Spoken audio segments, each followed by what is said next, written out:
Hello and welcome again to Steve's Long Stay Workshop, where things come to be looked at and repaired, coming from various places. First of all, announcement of Katie, by the way, that film, by the way, about the toaster, it's a brave little toaster, not happy little toaster, okay? It's a brave little toaster, but everything else that I said about it is completely true. Anyway, moving on very quickly, when you were at school, I went to school in Harwood called Hofform, which is now closed down. Our school had Coomber Worcester stuff in, stuff like this. This is a Coomber Worcester radio cassette recorder with a few extras, and it's interesting. Let's put it that way. When I was at school, there's one thing I loved, which was all the electronic stuff, which some of it I got actually, and some did which I hated. That school fire. And for me, there was one thing which always said to me, you know, I'm not touching this with a barge pole. There's one subject which we now and used, particularly in primary schools, and it must have been invented by somebody who didn't like children.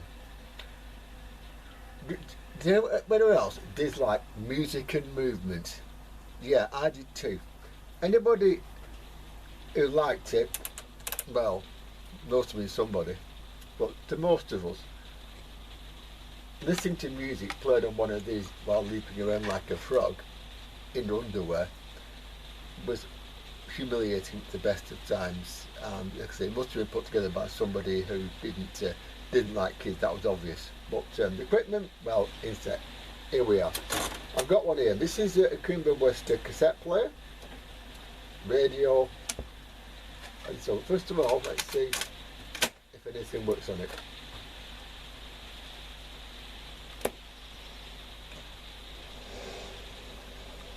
Well, that doesn't, did it? So nothing on the cassette player.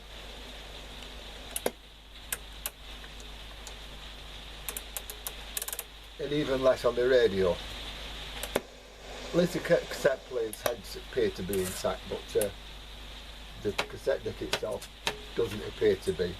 So obviously this one, as a school radio cassette player, moment its score is 0, as in no cassettes and no radio.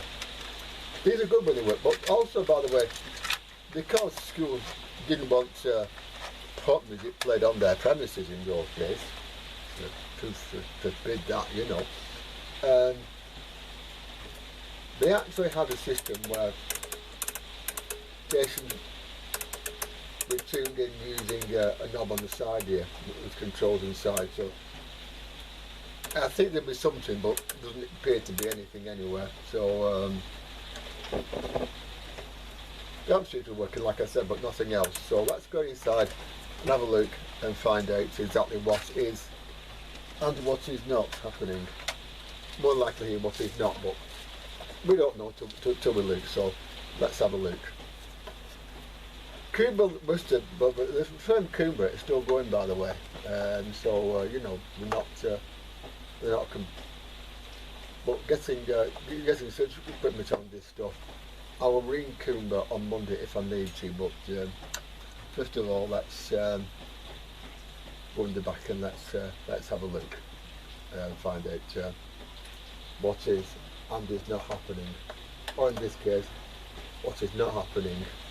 There seems to be a lot that is not happening here, and not a lot that is.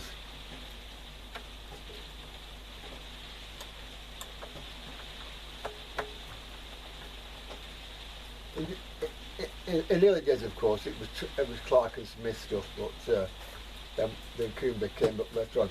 Usually Coomber stuff was very well manufactured dishes actually, but doesn't appear to be exactly, well, even with the area, but there's nothing. Set deck is in the top here, and yeah, so I simply don't know what's up here as of yet. But I know the amp's okay, so that's 1 out of 3, I suppose. The power supply's okay.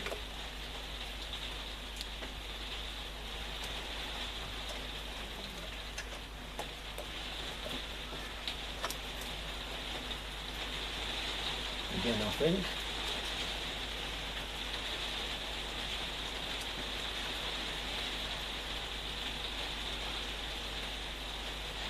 There's always this sort of, the first thing you do is always loop. Always loop before you leap, because you never know what you might miss. Also, there's a panel on the other side as well. You see the side of it is in here. So I'll start by having a look this panel and see if there's any way of tuning the radio this way. It should be, actually, I don't know, but always check the simple stuff first. Always check the simple stuff first.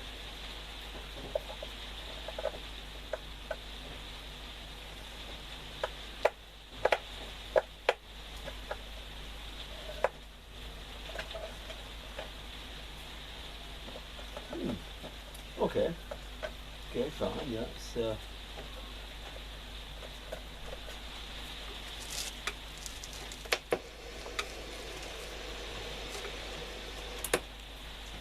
that comes to radio, and radio comes over here. The amp is here, it's fair enough, we've got that okay, that's working okay, no trouble. The knobs are all here, the switch control there.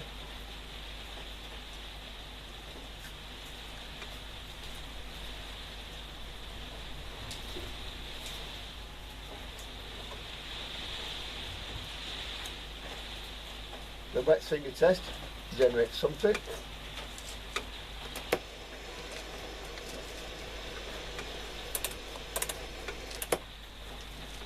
And so I think we'll start with the cassette deck. I think it comes out the top, I think, and there are buttons here, but looking inside it here, it doesn't appear to be a drive belt.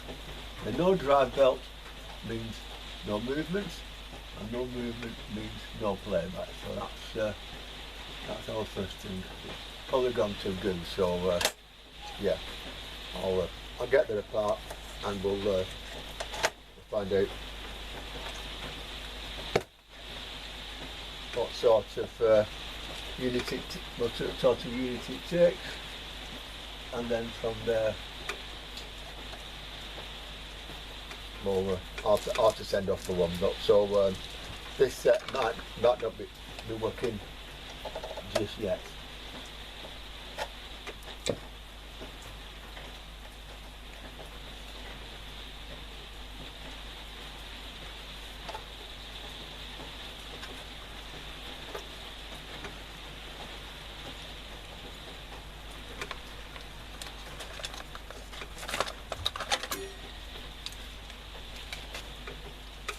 So yeah, the radio side of it, like I said, it is in here. Which I will take out because it's easier from the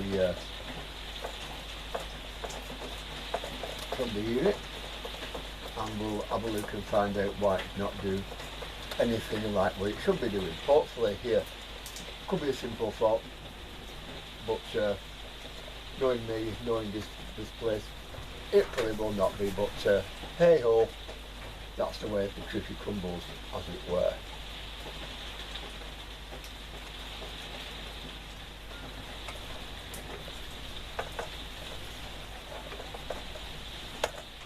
That comes off.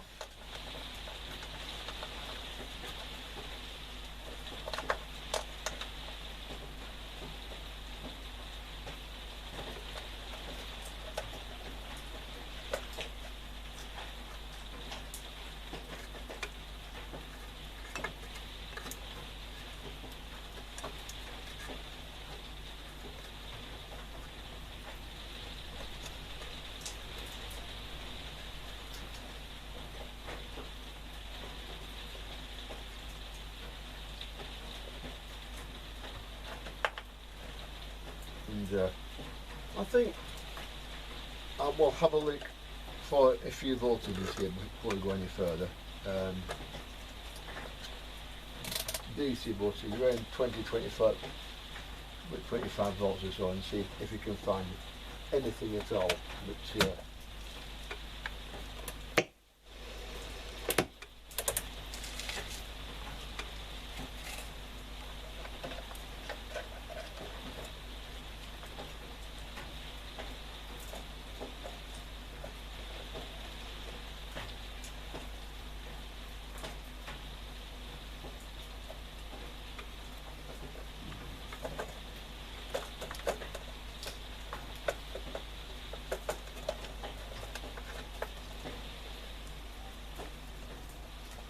in the side here, there's a unit which should have some voltage on it somewhere, so we'll just have a look and see what we can find.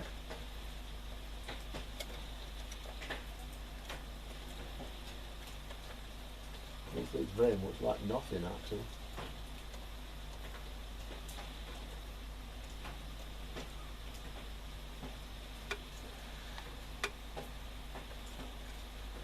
Right, so red wire here, go down to there, and there should be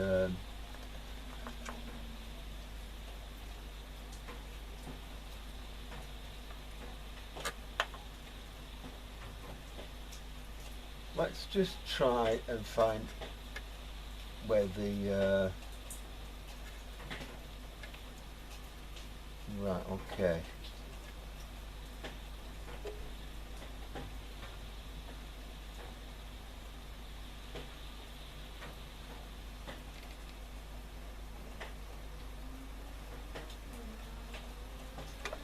Let's put there where I can have a look and see what we can get there. I'll just set this up so you can hopefully see.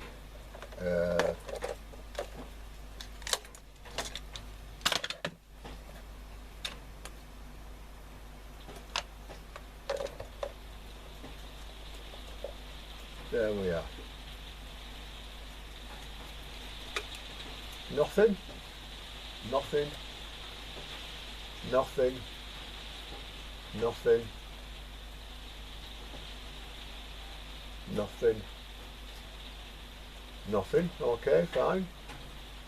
I'll go across one of these capacitors and see if there's something, anything across it.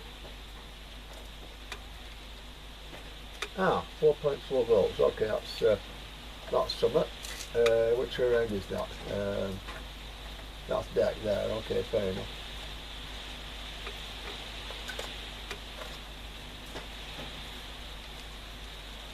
Right, well, I think we'll start by taking this thing apart unit by unit and having it on the bench and having a proper look round. Nothing apparently obvious, but hopefully when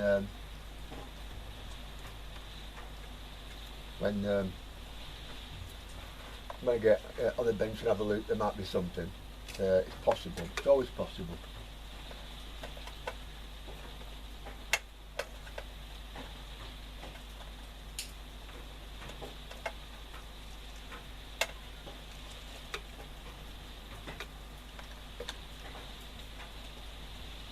That's okay.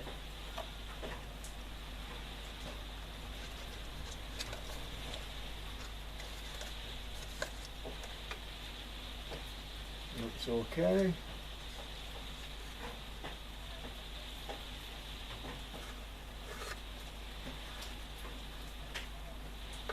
Interesting to note that the input from this transformer goes into its own power supply here. Which suggests that every unit might well have its own power supply unit, which is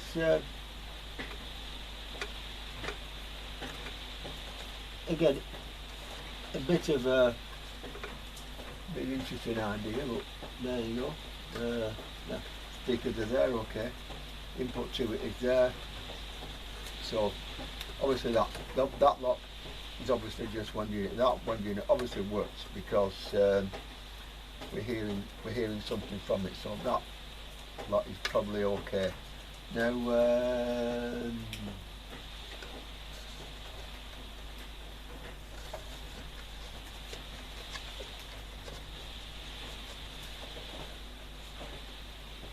that goes up here, I think, doesn't it? Let's get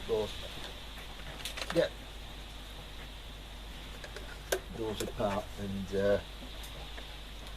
have a look under there. So obviously that goes under there like that. So put it on its front and we'll see what we can see.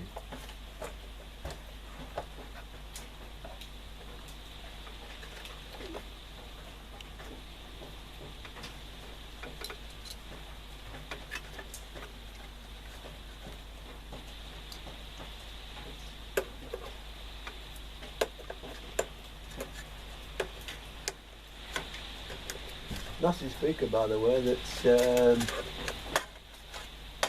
is very magnetic. Look at that. This will be a good piece of kit when it's done. Mind the school stuff always was, you know, it's always worth trying to get it going. So you know, anyway, yeah, that goes into there. Okay, fine. So that goes at the cassette deck and go down here. That's okay. That's going to going down here. That's okay. Yeah, that's that's a power supply to it there. These two here, and again, there's there doing power supplies on this panel here. So yeah, I said with it like that, actually, I can look at that panel now and I can see. And see if that power supply unit is getting power.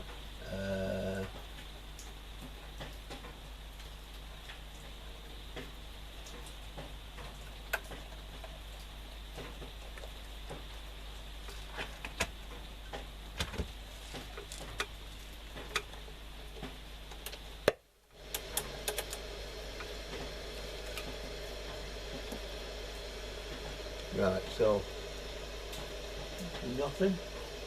So there's something there. There is, okay. So getting power, okay. DC power, and obviously, therefore, to get the power supply working on this, we need a belt to go into here. So that's something which we have to find at some stage and put in. No, it's there. It's there. It's there. It's there. It's off though. It's obviously not. Obviously not. If I put that down like that and plug it back in now,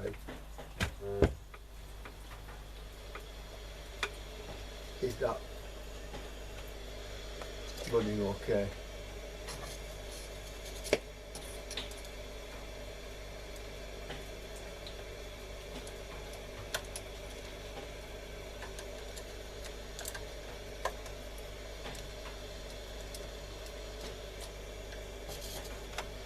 Yeah, the motor's running okay. So it's just that belt. That I can find and sort it. There's no problem there. But that will have to come out as well. So first of all, I've noticed with this that things are not plugged like I thought they would be on this. So it might be interesting from that respect. But I think if we start with the tuner unit and take it from there.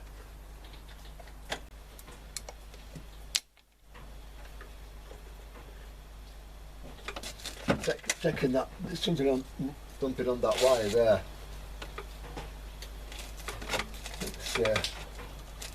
It's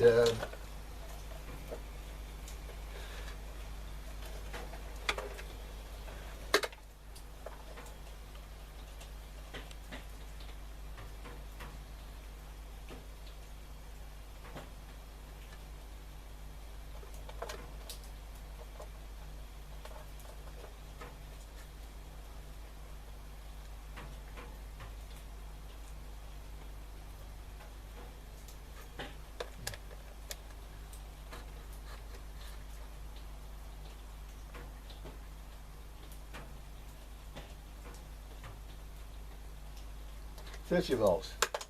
So that's okay. So we start, I think, with this tuning unit. That's place to start, because if the tuning unit's working, then get the cassette deck going is mostly mechanical, and that doesn't need too much tuning to it, but the tuner obviously does. So we'll start with the tuning unit, and I'll find something that can undo it with my weak hand.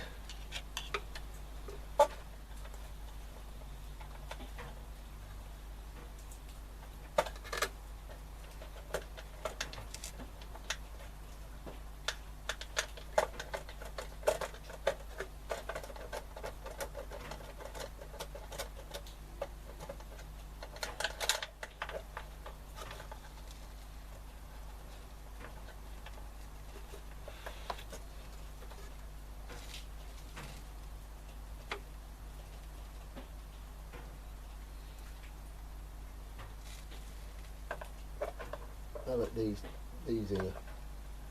I'm not got a manual, by the way, so I'm working blind here, which, you know, a good engineer can always do. It takes him a bit longer, but it usually we'll get there in the end.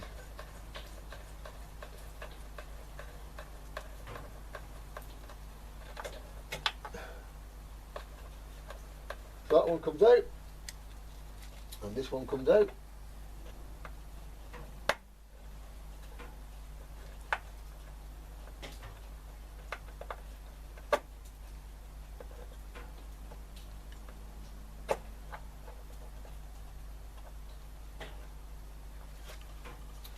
This one comes out.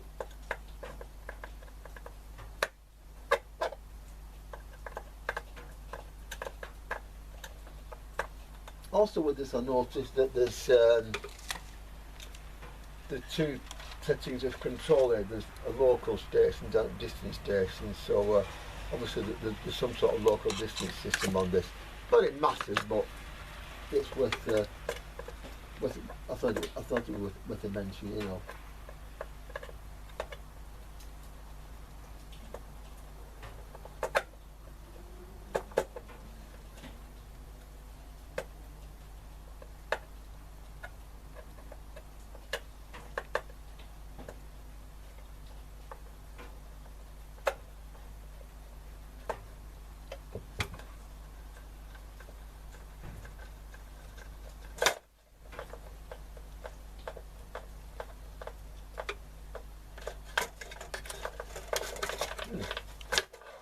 It's out. Right, well, yeah, let's have a look and find out what 25 volts, okay, fine. Oh, the chip's not gone. Don't know what this lot here is. You know, that's obviously the tuning there. Yeah, okay. So now, if I put that a bit forward on the bench like that and plug it back in, we can have a look and see where the 25 volts or whatever is getting. The fact that it reads 30 volts suggests that something somewhere is open circuit. Again, what that would be, I wouldn't know without looking further, but you know.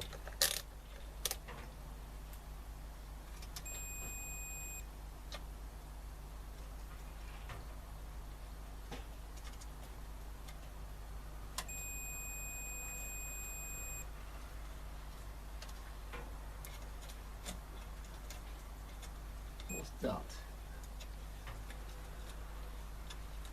It's a burned up transistor.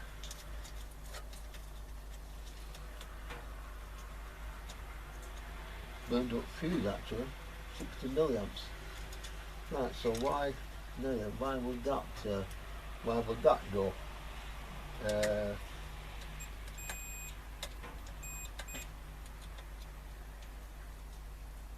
see some fuses filled there. Okay, so something has obviously happened to it to make it do that. It could be anything. It could be plastic short circuit. It could be anything. I really don't know at this stage, but I think if we take this unit out of here, have a look underneath, we might possibly find out why it's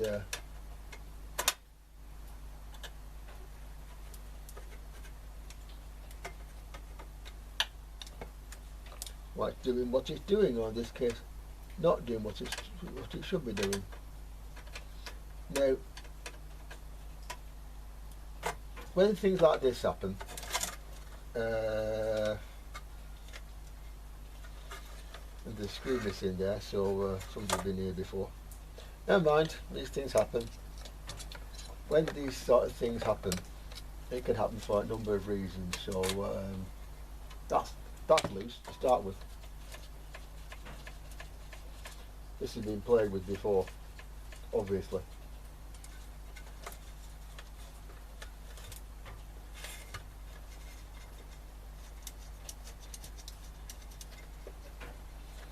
Which means, therefore, be on your guard.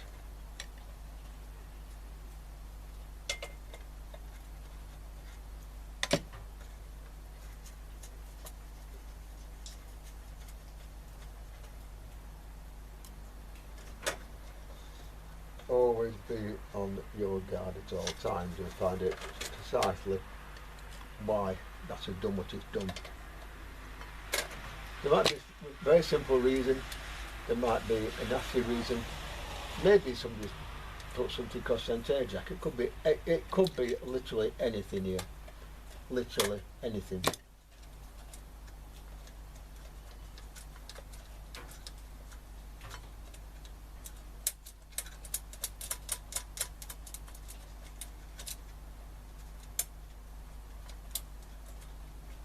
That's gone. Okay, so this now opens up like that. And oh dear.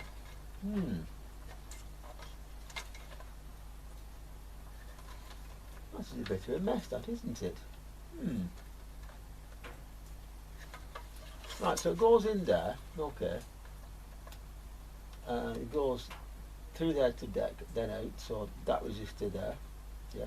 Goes to this transistor here. Okay. So it goes to that transistor there. Okay. So next thing we do is, of course, go to deck.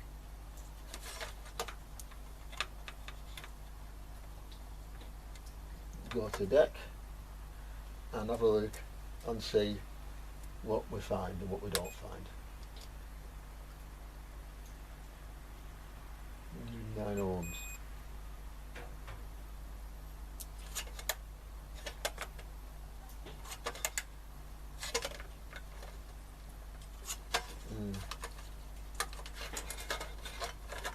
Right.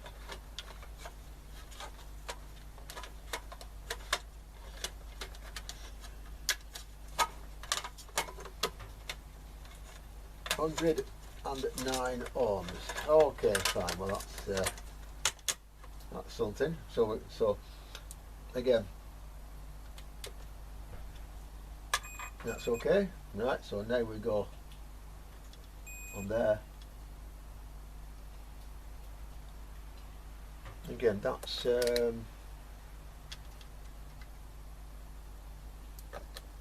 not short circuit, is it? Okay.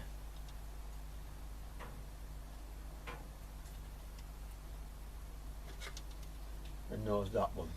Okay. So let's have a quick look at this transistor here, transistor 3, which is something I don't recognise. Never mind. These things I sent to try us. But something has gone up there, so we'll clean that up. And from there, reduce it, go to this transistor here. I don't know what this transistor does. I'm sure we'll find out soon enough. Also, it seems to have got hot as well. The board here around it seems to have got hot, so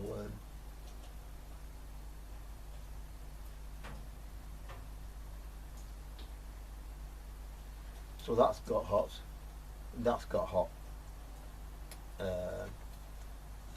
That resistor seems okay, but I'll check it.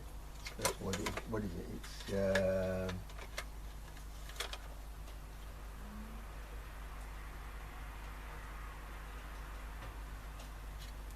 I'll go across it and see what it's saying.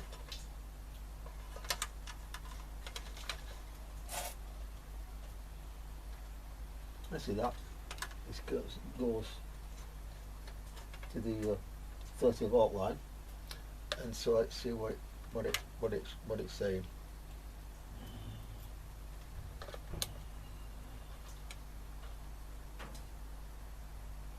That's okay. That's okay. And from there now we go to, I think, here.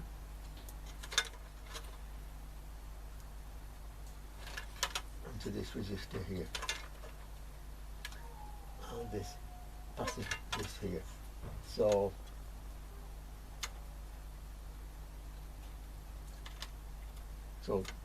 we took that, and I'll try and find out what that is meant to be,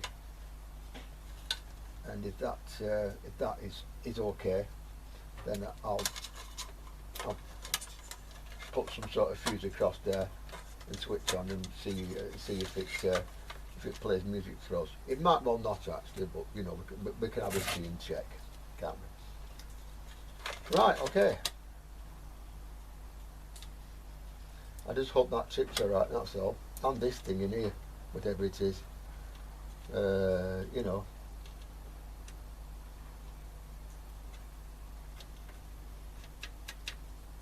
Because that won't make things very interesting. What is that? It's an RCA thing of some kind. I'll find it. Yeah.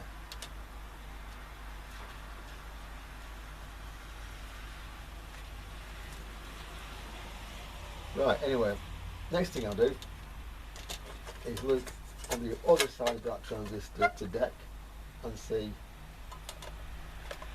what, again, we might find.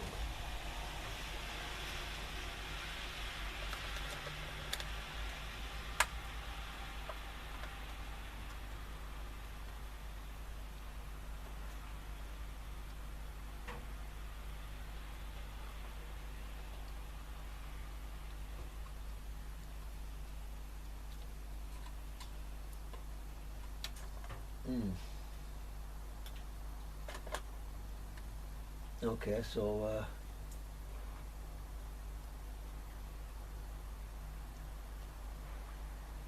does that meant to go to deck through there? If it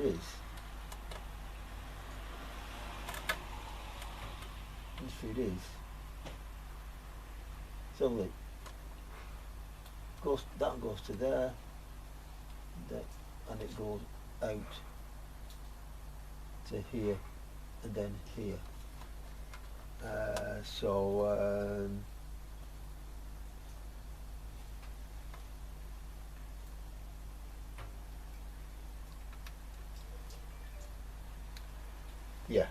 Yeah, I'm going to I've got a phone call. Be back in a sec. Well, this actually is not a fuse. This is a regulator circuit here. A VR and of course a transistor here, both of which have been changed in the past as well. The board is a 6TM/A. I don't know what the VR is on this, because of course it came out in several pieces and there's no voltage marked anywhere on this board. There's components as in resistor and capacitor, but not values, so I don't know on that one as of yet. Capacitors around it are okay. and from that I really don't know. I don't know what this transistor here is. Again, I'll look under the microscope and see if we can find out. But these two being faulty, there doesn't seem to be any further problems with this apart from that. But what I will do is I'm going to take out the remains of the BR, and of course the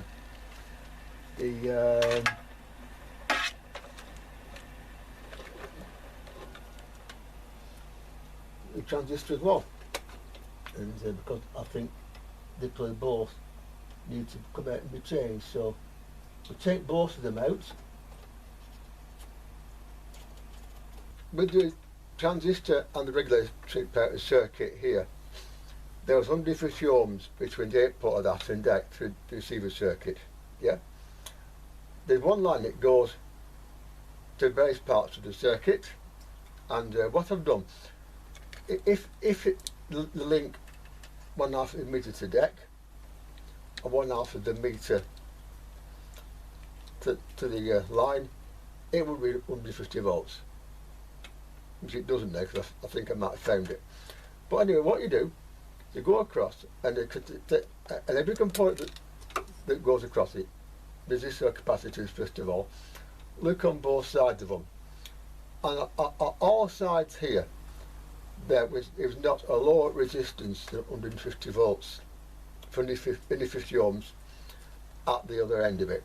So that leaves it pretty certain that all this lot here is okay, because of course there was nothing on the other end of it at all. So that was okay. Which leads us to the end unit here, which is a unit Cassette UM1181, and it takes that line on pins numbers column 5 and 6, 7, 8, 9. Okay, and when I took these out of circuit, this box completely out of circuit apart from the earths, this went away. Yeah, so now we know for certain that the problem is in this box here. That's this thing here. Now I looked inside it and I found bunch of things touching that maybe shouldn't have been, and that would be enough to put something like that on the power line and cause the regulator circuit here to blow. It could be something as simple as that. So now I cannot find 150 ohms load that should be there anywhere at all. The 150 ohm line from the output is okay. It's okay here, and it's okay here. Yeah. So therefore, something as simple as something touching here, I think something was actually, because the two things touching which I pulled apart, and that might be it. So so now with that in mind, what you do with this sort of thing is to pull the unit apart step by step, and you'll find the fault by either cutting tracks or looking around with the meter, and you will find the fault. Sometimes it's obvious, like a burn take component. Sometimes, like this, it's not. So now, this transistor, this measured okay. I measured it on the diode checker. That measured okay, but so I think that's okay. But the regulator circuit here, the voltage regulator circuit here, that has failed. I don't know what type it is. Now, in this situation, either be 9, 5 or 12 volts. Yeah. Now, UM1181 by Aztec has it on 2 rails. So if I go to the computer and find this module or this board, which is type 6TM/A, I should find out from there what that should be. And if we find that out, then we can look at it from there quite easily. So it's quite simple enough. Now I have to look and try and find what voltage should be in there. If not, I'll put a 12 in and hope for the best, although I think it's 5. But now I'll go and check anyway for this module number UM1181 and see what voltage it takes, because that voltage there will be the one that the rest of the unit takes, and it's, yeah, exactly, it's either 5 volts or 12 volts. Well, the quick look on the computer tells me that it's a 12 volt supply, so I've got a 12 volt regulator on order, and that transistor over there seemed okay, so we'll put that one back or find something that'll do in its place. Now we know that the problem is with this unit at the end here, or was. So what we do, in order to try and find the fault now, we go through and we take every possible one at a time and put them back. Yeah. So that one goes back like that, and again we'll see.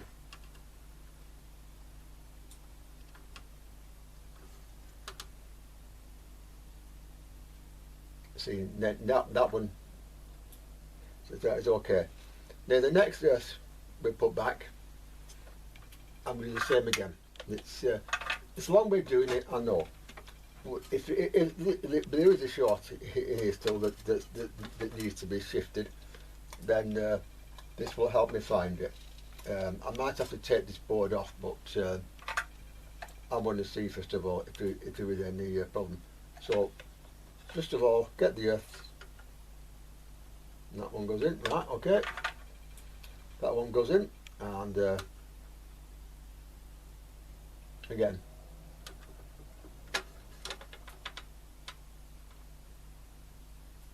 There's nothing there. Okay. Nothing there. Now the next earth, I think, is probably this one here. So again,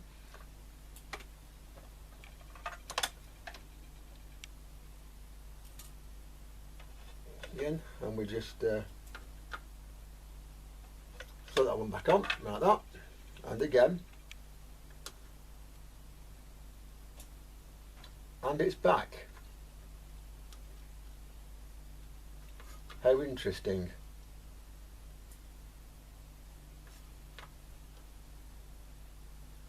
So it is a problem here. It looks very much as though it's on this earth here. That means therefore the problem is on this board, and it's probably here. So therefore, now something here is not doing what it should. Now what it is we don't know. So what I'll do now is I'll have a look and I'll try and find if there's a resistor of about 150 ohms or thereabouts. And if there is, then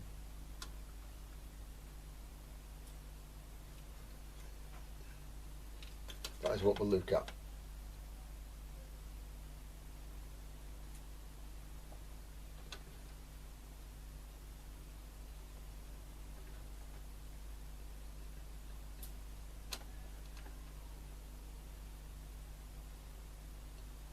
And now it appears to have gone again.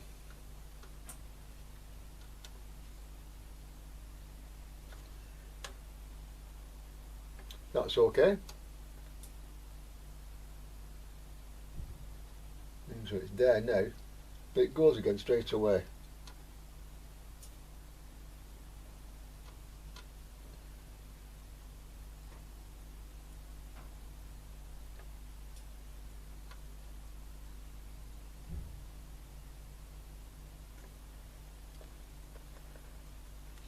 So now we take that particular one off again, and see if see if it clears it again. If it does, then it's something probably around here, which is the top half of the board. I've got the circuit on the computer, so I can look at the circuit and have a look at what it could be.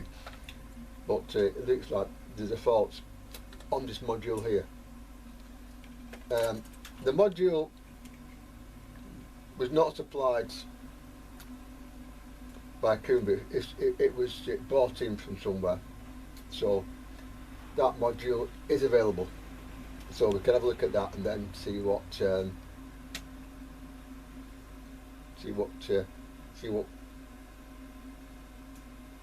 we want to do with it. So obviously it's on this pin here. So I now I'll take this one out again.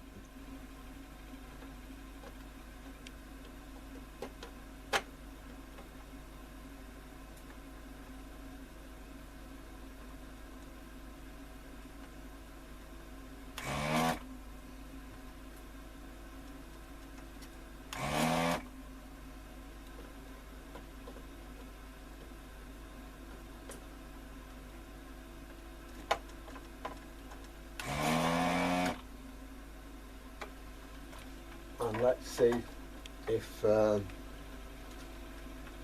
with this one out of circuit again, the short goes away, and it does appear to. Look at that, it's gone again. So obviously it's on that pin. So obviously the fault with this circuit is here, somewhere in here. So it could even be a transistor. So this unit has got to come out and be looped out of the unit. So the reason why I'm doing this, by the way, before putting the 12 volts back in, is 12 volts will blow again straight away because of the short circuit. So we have to see what it is and where it's coming from. It's that's just the way these things are, I am afraid.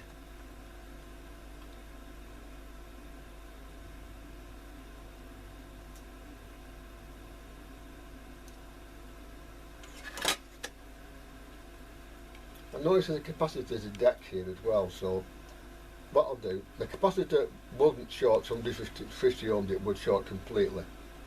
So I reckon, looking at this, that something, a short circuited load or transistor or something like that, that's causing it to short to deck. So I'll get the circuit and I will have a look.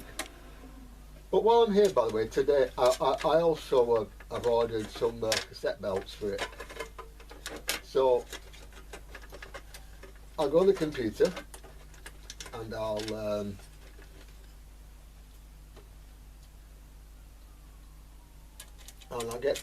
get this circuit diagram for this module, and we'll have a look at it, and that will hopefully sort out why the radio is not working. The cassette deck is a simpler job actually. It appears to be the drive belt. So what I'll do, I'll put this back together again, and then of course I will then flip it in the case, and then from there we can go on with the cassette deck. A unit like this, actually, it's not a good idea to leave the units off when you're not working on them. So like I said, I'm going to put this one back together just so that it's not out of the way while I go and get the details on this module and have a look at it. Cassette recorders of this era are very much of a muchness. They all operate in the same kind of a way, and the drive belt on this hasn't gone to muck or goo like many of them do, and I'll come to that in a future episode, by the way. It's just old. So what I'll do, I'll get this drive belt out now. if you want to get one of these drive belts out without having to take the whole unit apart, what you do, and on this one there's a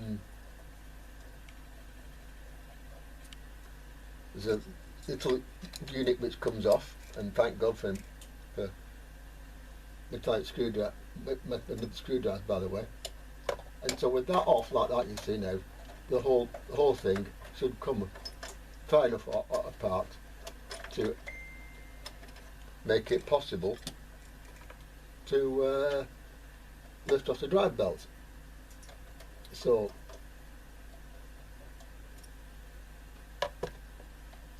that comes off as well. That comes off like that, and that is a drive belt. Now, while it's apart, I'm going to give everything a clean, which I can do by turning the thing round and putting a cotton bud on to clear off anything. And of course, that now I can take that to my local electronics shop and say, have you got a cassette belt like that? Or for that, get one online. That's not a problem. So that's something which we do as of tomorrow. So again, I'll leave this off because it's I'm going to have to put the new drive belt on before that goes on. So that got that out of the way, and now of course we'll just get a rag or something like that and clean off these belts, these belts here. By the way, with these machines, the drive belt goes on the inside of the rather than the outside. I don't think, I doubt you can see from there, but most cassette players, they have a motor, which is okay on the side. I've got it running, as you know, and this drive belt and this belt goes to here and here. Yeah, one is the capstan, one is for the winds, and it's all driven out of one belt, and it goes on the inside of the white one, not the outside, the inside. And so that is the other fault. So really, no, there's not a lot else we can do apart from waiting for things to arrive for it. But we will do fairly soon, because I have a little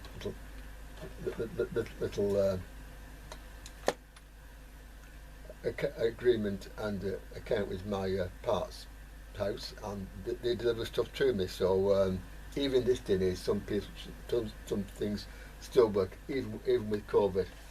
So that is to come. So now we know the fault with that. We know the fault with that, and so I get a drive belt, and I clean this up here. If you went to there's another drive belt down there, by the way. That one is just for the counter, and that one appears to be okay. It's a bit hard to get at as well, because I have to take off this board here, which comes out this way. The deck will come out, but I'd rather not, because one or two of the screws aren't exactly get atable, particularly with one hand. So I'll do it this way. Well, now I've put a belt on, whether it's the right size or not, I've got a slightly smaller one which I might try. But now, if I press play, the mechanism now works, or seems to work. Go to fast forward. There we are. And rewind doesn't do it very much, as you can see.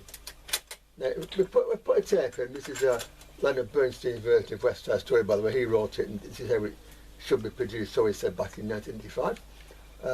So if we hit play on that now.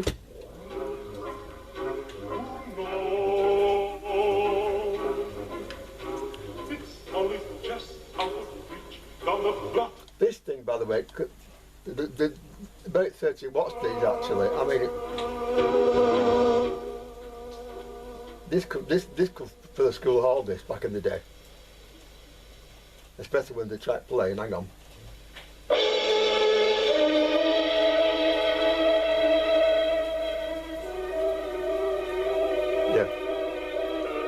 fast forward. There we go, fast forward, and again rewind, does nothing. So at this point now, I'm going to have to lift this mechanism out completely and take it from there. Now that means therefore that these screws here have to come out a whole lot, goes downwards. Holding it in place, and those 4 screws, and 2 lots of wire. This one goes, the grey one here, the grey double cord here, goes to the switch here, which is which one you want on. That's this one here, and the 2 black ones go to the power transformer here. It feeds the AC up to where the diodes are on the board just here. So all that has to come out, and I give it a good clean and a good going over, as they say, and we'll take it from there. That's the only way now.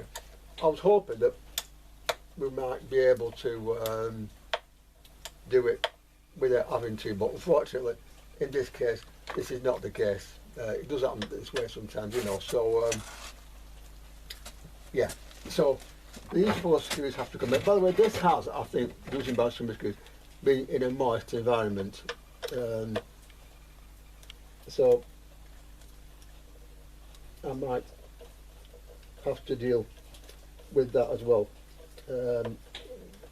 Not a problem per se, because there's no rust anywhere, but it's obviously been somewhere which was moist.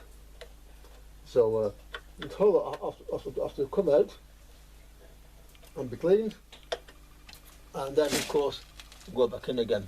So that's something else. So here you see these screws here are all solid. They're all absolutely solid, going into there, going into board. And on the other end there's a bolt which also turns. So in each case I'm going to try and get them to move and then pull the thing out. It'll come out downwards. It has to come out downwards because of the wiring. Then of course it's a matter of giving it a good clean, and hopefully then the set deck should be alright. Yeah. This, by the way, is 40 years old. The module on the receiver was featured in the Practical Wireless of November 1980. So we know then that this is from that era. So this is at least 40 years old. And so I'd left primary school by then with what time this came in. But we had similar stuff at our school, and this lot here was the same. So with this stuff, basically, it was like, you know, a kit of parts, and you could build them any way you wanted. Very much like Clark and Smith, you know. Some people call it the pure man's Clark and Smith, but the amps in particular, the speakers, this stuff was as good. And by that time, Clark and Smith had gone, so this lot was being supreme, as it were. Thing is with these actually is that, like I said, very, very good. And most of the problems you had with them back in the day were kid related. These tape decks, as in most cassette decks, are really much of a muchness. They have a motor here, they have a belt underneath, and it drives the winds and the capstan. They're quite simple. It's like a tape deck, only scaled down. These brick tape recorders, which I call them, again, they're all the same, whether it's Cassette, which I had actually at the time, when I was a kid, Topaz, Cascade, whatever, they all work in the same, Panasonic even, they all work in the same kind of a way.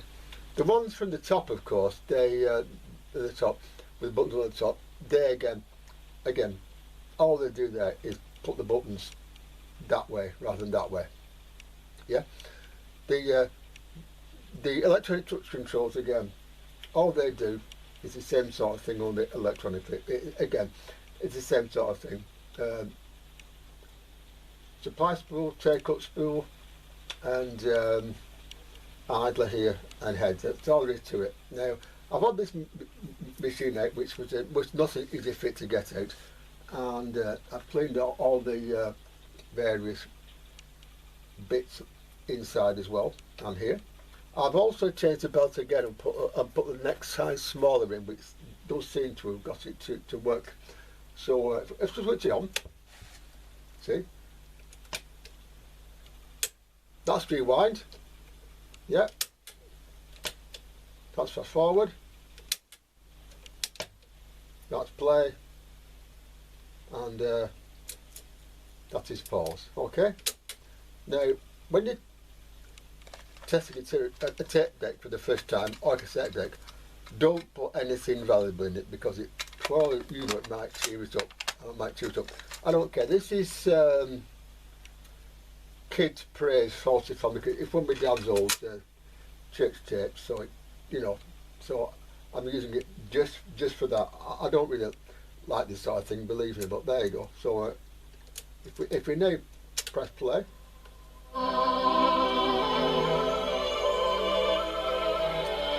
That's okay. Fast forward. And whilst going fast forward, I'll talk to you a bit about the tape off on these. Again, some machines have 3 heads, this one has 2. It's a modern machine, but a very powerful modern machine. You don't need a stereo in a big screw hole, so the thing was mono, or the would play stereo tapes. Stereo tapes, of course, they would add the 2 channels for mono. Usually the head itself would do that. So yeah, right, now go to rewind again, changing applied. See, it's going back nicely now. Again, this thing could fill a room, so you know.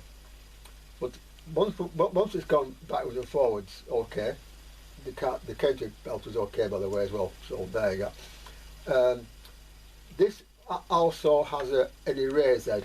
A lot of these machines have a magnet which is pushed up against it for erase. This one does it properly, which is rather nice.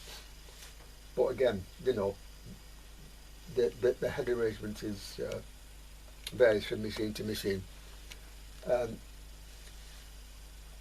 The machines they get now, they're all 1 of 2 decks, neither of which are particularly good. But in these days, they were good decks. I mean, this is 40 years old, and I've given it a quick clean. It's still doing fine.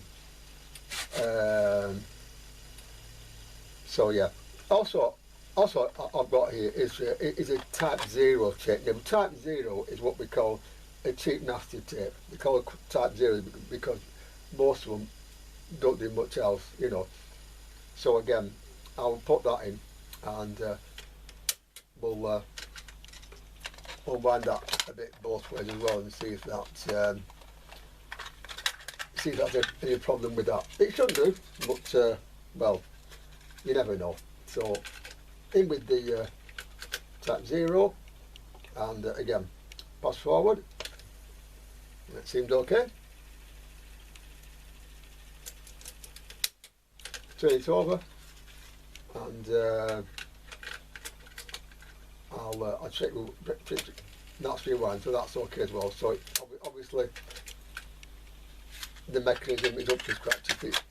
I won't go and play that, by the way, not with the machine. In this case, it appears to have fairly good heads. So if I put this back in now, cover your ears, people. Also, the pause control works very well, as you can see that, yeah.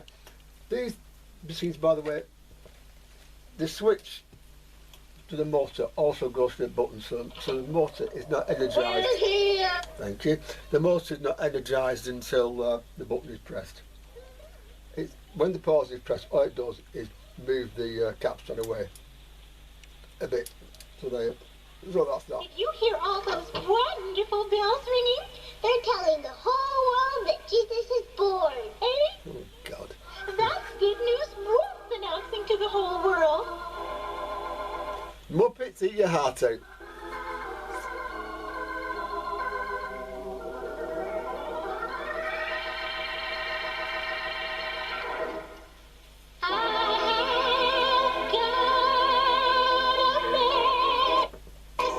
Thank you. Yes, I think we've had quite enough of that for one night. That's if you want that, by the way, it's called Salty's Family Christmas Kids Praise. So you should get it online, and that is not mine. But if everybody wants a copy of it, well, I suppose if everybody did want it, I will put it up online somewhere. But I'd have a separate page for that, because I don't put that sort of stuff on here. Now we can get a real tape, a reliable tape. This is a TDKD from 1985. These were the workhorses of the day, by the way. These were a really good tape. And so, and it goes again, and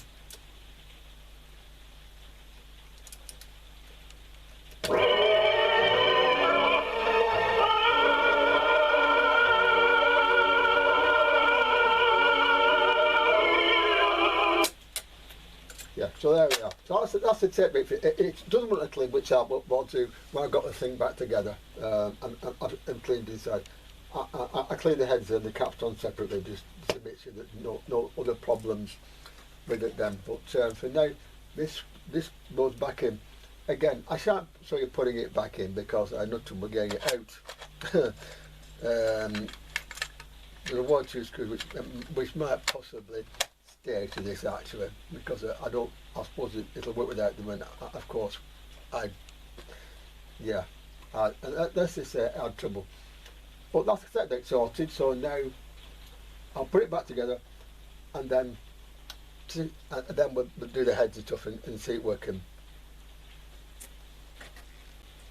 Now I've run out of tape fluid, I'm afraid, so what I use instead here, by the way, with these cotton buds, might surprise you, but all you need is an alcohol-based cleaner. Now, anybody who uses nail polish also has cotton buds, which you can gently do the head with, like so. Like so. And the raised head as well. There we go, like so. I'm quite clean on this, actually. So that goes there, that goes there. The capstan is where the muck tends to be. Look at that, you see. So that's the bit which really needs to be looked at. So, you know, again, stop it and give the idler a good clean like that. Again, do this until all the muck comes off. All the muck comes off. It doesn't matter how many of these things you use, until all the muck comes off. All of it, okay? You'd be surprised at how much does come off, actually, you really would.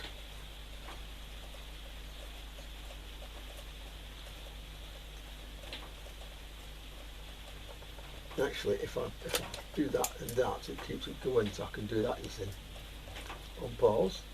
And now, there doesn't seem to be anything more coming off that. Yeah, there is, yeah, there is, yeah, there is, yeah, there is. Come on, keep going, keep going, keep going, keep going, keep going, keep.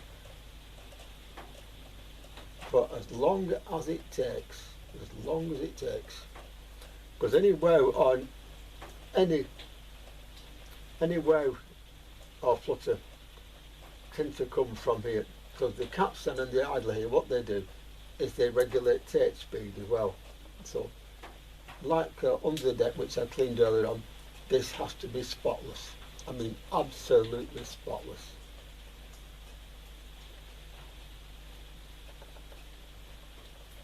And also,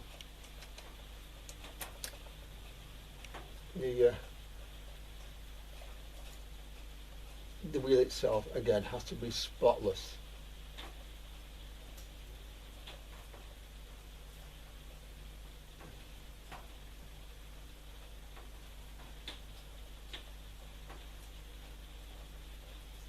I mean, look at that. That's 2, right? Get a 3rd.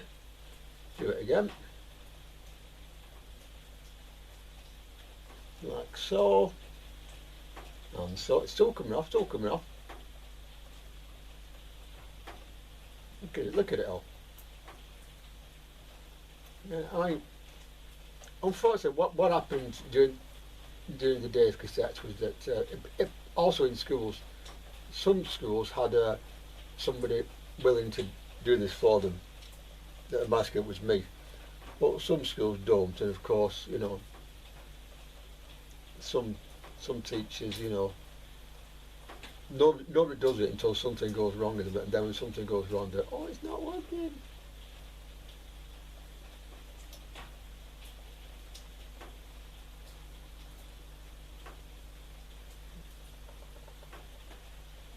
Got them too, there we are, right. I'll just do these heads again just to be sure that they're okay. Yes, they appear to be.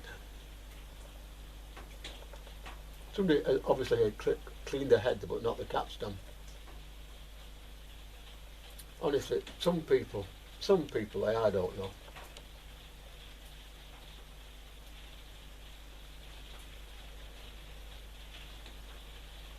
All this for salty family Christmas, I don't know. Still coming off, still coming off. There we are, that's, I think that's it now, quite frankly. I'll get another one. You see, so far I've gone through 5 of these.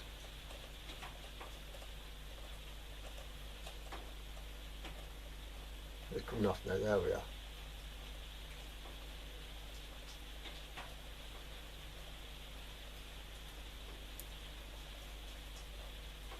Just prove a point here, you see. Well, that one, if you look, that was what the capstan looked like were coming off when I started. Yeah, that maybe it is. There you are. That is what it's like when I finish. That's what it's going to be like. Okay, so always get the capstan and the heads squeaky clean. Okay, absolutely squeaky clean. Now, if we put the tape back on, which one shall we have? I'll put more my side story. Why not? I'm not in the mood for the other one.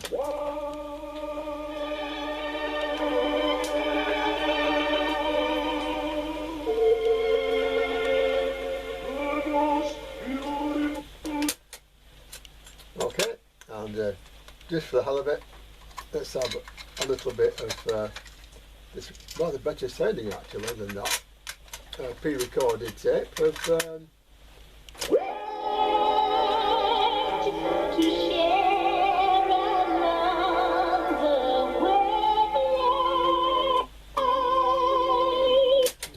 again, that's forward, there's back, and so that is now ready to put the top back on. The top on this, by the way, came off. I had a 4 screw, 2 which were quite well hidden by muck. So now, with the thing unplugged again, we put this back on top like that.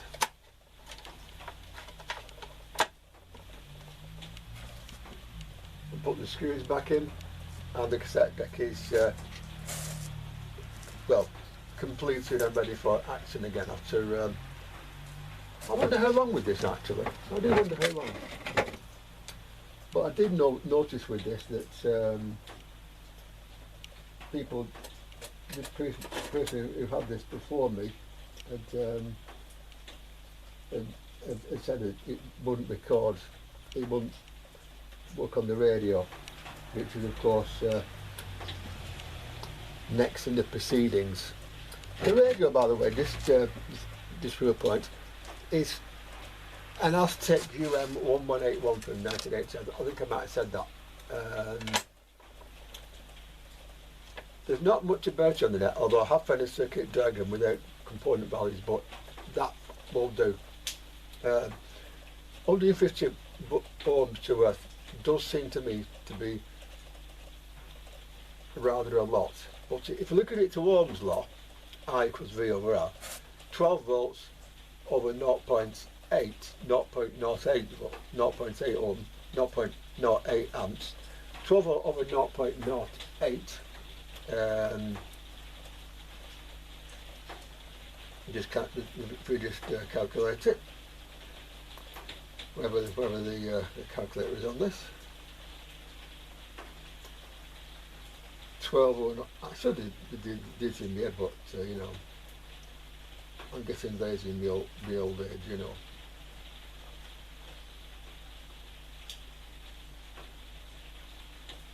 No, thank you. I don't want to do that. Thank you. No. 12 over I equals V over R. 1250 is 0.08. That's 80 milliamps. Power for that, by the way. So times 0.08 again is 0.064 times 150, and that is just under a watt. Now that seems to me to be rather higher than it should be, so I do think there's something wrong there, but what I'll check it with the meter and make sure. Without a circuit, there's hardly anything, but with it in circuit, I get 150 on, which is possibly higher than it should be, resistance wise. It should be lower than that, I'm sure, but we'll check. Yeah, what? That's it might be all right. But I look at the circuit, which I'll bring into you and I'll look at very soon. It's it looks to me like it's higher than it should be. Right. Well, with the cassette recorder as good as sorted, now it's time to go back on the radio side of it. Now, the radio module in these was manufactured by Coomber Worcester, and it used a module called the Aztec UM1181, which is this thing here. This one had a problem with the regulator being open circuit. Obviously, it had gone quite well, so I looked rather closely at it, and I found 150 ohms between the 12 volt rail and deck. So what I did was I took out all the various connectors underneath and looked carefully, and I found that when one came back on circuit, the 50 volts came back after it went to when they were all disconnected. So here, that is the 150 ohms and 12 volt rail there, you see, and it goes down here and up here. So one of these, therefore, might well have a problem on it, and the rest of it, all the various lines, I checked them, and the 50 ohms was on one side but not the other. It was on the back side and not the other side, and so obviously this lot of it is likely to be okay, but this isn't. So let's get into it and let's have a look. That, by the way, is the control panel for this thing, which is common to many of these units, and it's quite simple. There's no problem with it, as I can tell, so that can stay where it is. And so here is the radio module of this unit, which I was not looking forward to because, of course, the 150 volt rail. I've got the circuit here, as I said, but it's not got any values on this. All I could find in practical values from 1980. So yeah, so I hope this will work, by the way, but should be sure. Spectacles, testicles, wallet, watch, there you are. And of course, if it doesn't, well, stuck with salted family Christmas, which nobody wants.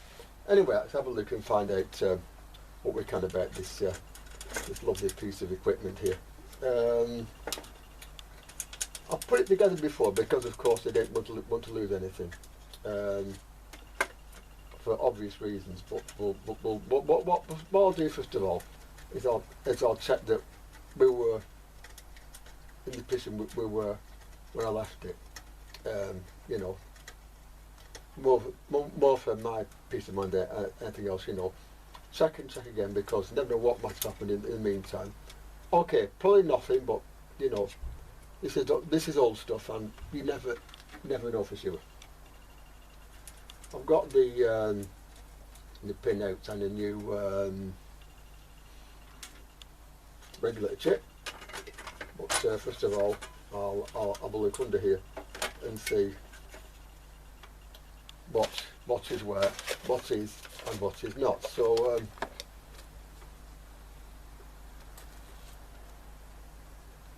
that goes to deck like that.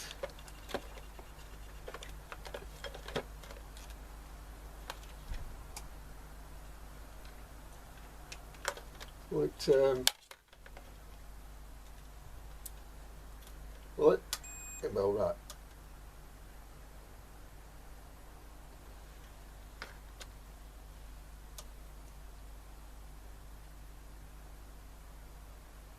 Well, not a lot there. So what I'll do now, I don't want to put the new regulator in until I'm happy that this is okay here. That might change, I might just put it anyway, but for the moment what I'm going to do, I'm going to put each pin in turn, and then I shall measure it after each pin. This may seem a long way of doing it, but if we find a pin which shows us the problem, which I think we had actually, then we know more or less where we're looking. So it's fairly simple arrangement, as I'm sure many of you will know.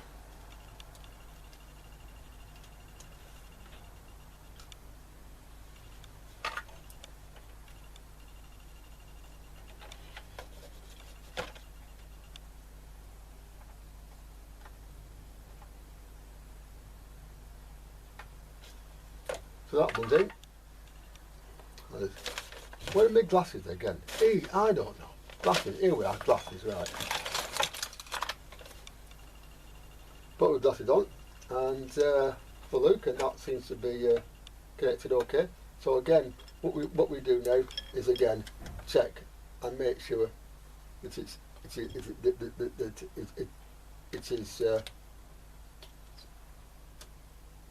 it is okay. It's not showing anything higher than what I think it should.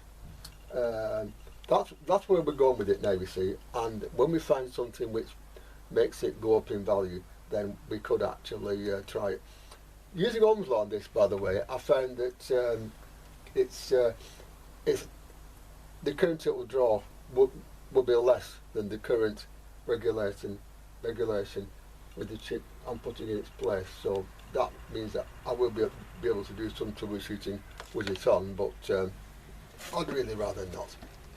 Right, well, I've put this module back in and soldered it, and 150 ohms comes and goes, and I found a transistor and a capacitor indicator on the inside, and I separated them, and it seems to have gone away.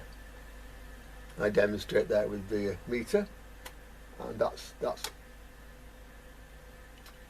just to show you is itself, yeah.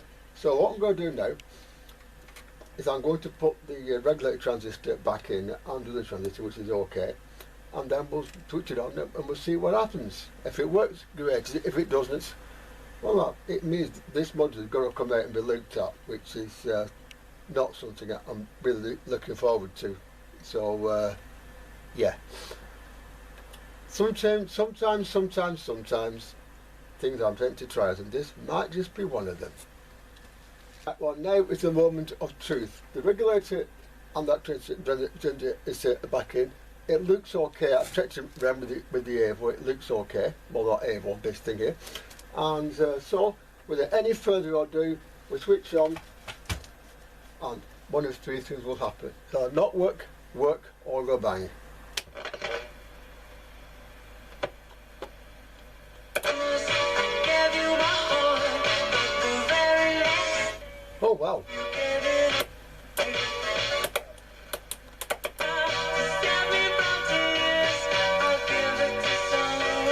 Well, well, well. Last Christmas I gave you my heart, but the very next day you gave it away. Easy. I'll give it to someone special.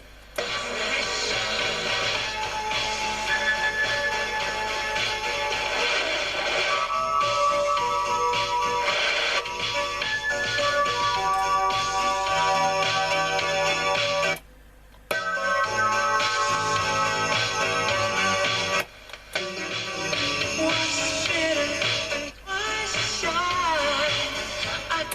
I feel like running wild. Wait till the little child. Reach underneath the mistletoe. Kiss you once.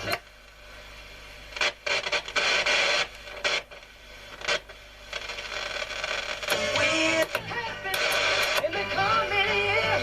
Till now, let's deck the halls with holly. Well, that means that we're heading in the right direction. Some of these work, some of them obviously don't, but that's the next thing. It's probably, well, nothing more than a switch cleaner actually, so I'll do that. Because these are resistors here. It resistors and a diode on these, so the diode is obviously okay, and the resistors all switch to it. So therefore, with this unit, therefore, it'll be these diodes, these 4 pots here, 5 here, 5 here, which are tuning from the side.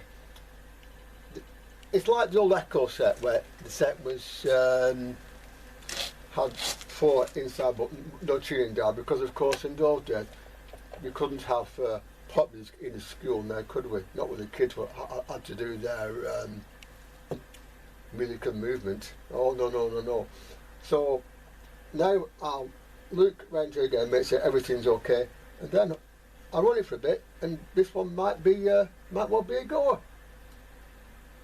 This is now working on all 5 tuning settings here. Now, in most cases, you realise that with yeah, I can't actually play too much of it because, of course, I'm on Classic FM there and it's copyrighted. But actually, they're all copyright stations. So anyway, it works on all 4. It works on all 4. I'll 1, 2, 3, 4, 5 there. Yeah.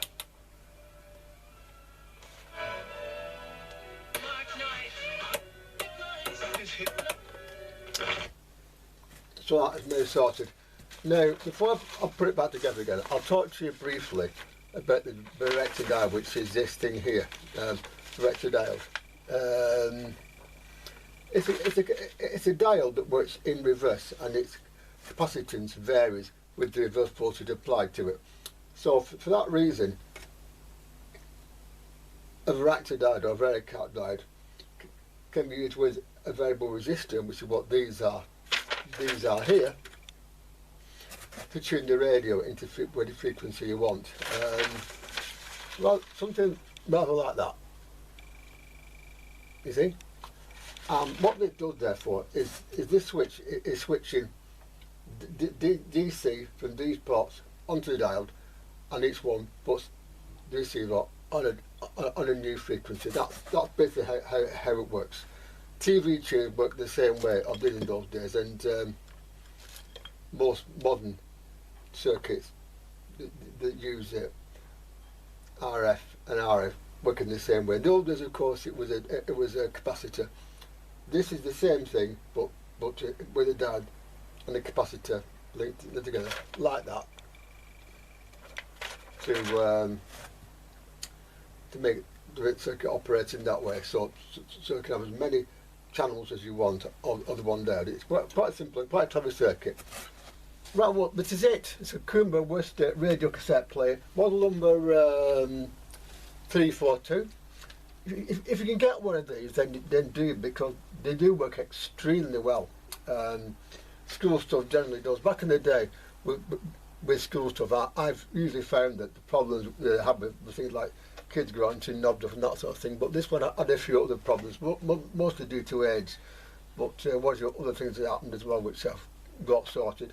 The regulator on the radio side, I think, to get into more trouble there, I'll put in a bigger regulator, I see, and possibly a heat shrink it somewhere.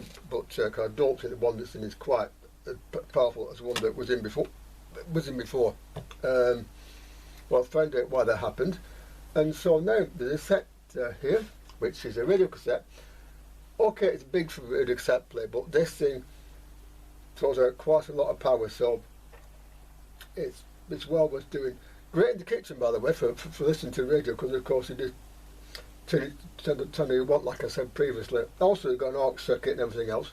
So now, therefore, on Christmas Eve, I'm going to go in a minute and listen to a bit of good music.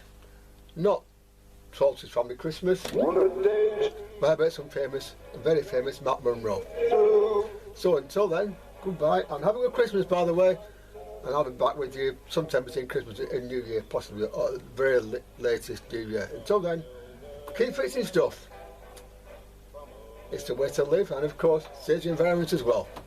See you soon. Bye bye, and Merry Christmas. And I know